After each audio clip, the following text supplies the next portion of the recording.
Hiawan. Tosh ceir do rinne muidir scoiliniu. Bhí ceacht a gcuin faoin na blanéid. Spás is na spás tío. Oh, dúid. Oh. Hi, Auntie Zelda. Uncle Xavier. Hi, Zinnia. Díocha zoo? Well, inis tá zú began seo, bit an bhearsa í ghala sprí. Sean, you're bhailim gomach an méra ag fannacht an ish.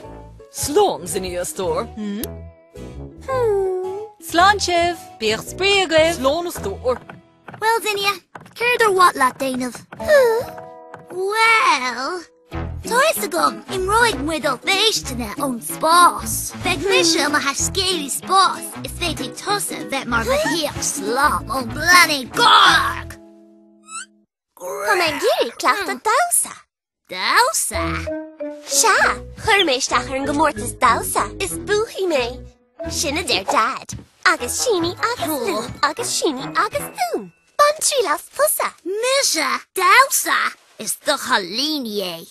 Bíon buachaí ag Damhsa, nar chuda tú trocht a Rudolf Zebreaf? Bé an Damhsa bailé rúiseach ba cháiliúla riamh. Oh. Agus síní agus lú, agus síní agus dún.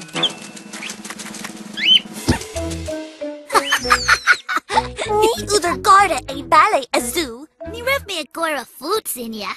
No the Damhsa, a réon chuí, dá menin an Damhsa, bheith wad ní sparno sin. Oh, well, má tá tú chom másin ag Damhsa, chuir isteach ar an gomórtas Damhsa. Tógamá, Curig. Ionfach, nach chuil sé spregú, tá zoo a chuir isteach ar an gomórtas Damhsa. Agus síní, agus lú, agus síní, agus dún.